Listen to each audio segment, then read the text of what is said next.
ద్రవ్య వినిమయ బిల్లుపై ఓటింగ్ అంశంపై సభలో వాదోపవాదాలు జరిగాయి. ద్రవ్య వినిమయ బిల్లుపై ఓటింగ్కు అవకాశం లేదని యనమల స్పష్టం చేశారు.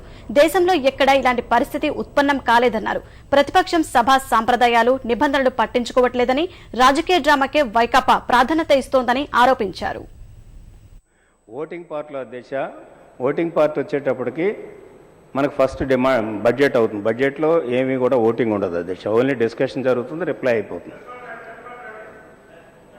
డిమాండ్స్ వస్తాయి అధ్యక్ష. డిమాండ్స్ వచ్చినప్పుడు ఆ డిమాండ్స్ మీద డీటెయిల్ డిస్కషన్స్ అవుతాయి. డీటెయిల్ డిస్కషన్స్ అయిన తర్వాత డిమాండ్ మీద ఓటింగ్ అవుతుంది. డిమాండ్ మీద ఓటింగ్ అయినప్పుడు ఏదైనా వాళ్ళు అపోజ్ చేయాలనుకుంటే కట్ మోషన్స్ ఇవ్వాలి. నేను ఇందాక చెప్పాను 158 కట్ మోషన్స్ వచ్చాయని. అవి కూడా ఓట్ చేయడానికి వాయిస్ ఓట్ తోటి వెళ్ళిపోయాయి అధ్యక్ష. అంచేత డిమాండ్స్ పాస్ అయ్యాయి, అదేవిధంగా కట్ మోషన్స్ వీగిపోయాయి. డిమాండ్స్ ఓటింగ్ చేసి వాయిస్ ఓట్ తోటి ఎంచేతని వాళ్ళు ఎవరో అపోజ్ చేయలేదు. అప్పుడు అడగాలి అధ్యక్ష, డిమాండ్ టైంలో డివిజన్ అడగాలి. సరే విప్ జారీ చేసుకోవడం అనేది వాళ్ళ పార్టీ ఇష్టం, మాకేం అభ్యంతరం. It's only for information, ultimate decision is the speaker. ఏం చేయాలి అధ్యక్ష, వాళ్ళ పార్టీ వాళ్ళు విప్ జారీ చేసుకున్నారు కాబట్టి పేపర్లో వచ్చింది. ఇప్పుడు గౌరవ సభ్యులు కూడా చెప్పారు వారి ఇష్టం అధ్యక్ష. కాకపోతే ఆ విప్ జారీ చేసిన సందర్భాల్లోనే వారు ఒక డివిజన్ కావాలని మీకు లెటర్ రాశారు. ఇట్స్ ఇన్వాలిడ్ నా లెక్క ప్రకారం కానీ, మనకు ఉండేటువంటి సిస్టమ్ ప్రకారం కానీ. ఎందుచేతంటే ఎక్కడ ఉండదు అధ్యక్ష, ప్రపంచవ్యాప్తంగా ఎక్కడ అప్రాప్రియేషన్ బిల్లుకి అడ్డుపెట్టినటువంటి సందర్భాలు ఉండవు. వాళ్ళ ప్రోగ్రామ్ అప్రాప్రియేషన్ బిల్లు వ్యతిరేకం చేయమని వాళ్ళ మేనిఫెస్టోలో ఎక్కడైనా ఉందో అధ్యక్ష? వాళ్ళ అప్రాప్రియేషన్ బిల్లు వ్యతిరేకం చేయమని వాళ్ళ మేనిఫెస్టోలో ఎక్కడా లేదు.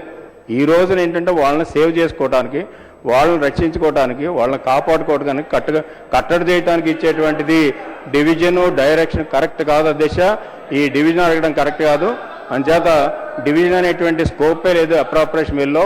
ఓన్లీ వాయిస్ ఓట్ తోటి వెళ్ళాలి అప్రాప్రియేషన్ బిల్ అనేది. That's my request. Will have to lead, voice vote would have to lead for division అడిగే అధికారం మాకుంది అని చెప్పేది.